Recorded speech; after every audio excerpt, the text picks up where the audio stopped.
হয়েছে মুস্তাফিজুর রহমান, বাঁচবে তো মুস্তাফিজের মাথায় বলের আঘাত, অ্যাম্বুলেন্সে করে নেওয়া হচ্ছে হাসপাতালে।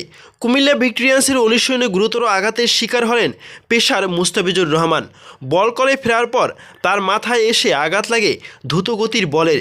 ঘটনার পরপরই তাকে অ্যাম্বুলেন্সে করে হাসপাতালে পথে রওনা হয়েছে মেডিকেল টিম। বিস্তৃত থাকছে প্রতিবেদনে।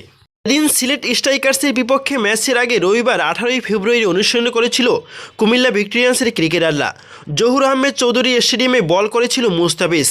একটি ডেলিভারির পর যখন ফিরে যাচ্ছিলেন আরেকটি ডেলিভারি করার জন্য, এমন সময় ম্যাথিউ ফোর্ডের মারা বল এসে আঘাত করে মুস্তাফিজের মাথার পেছনের দিকে।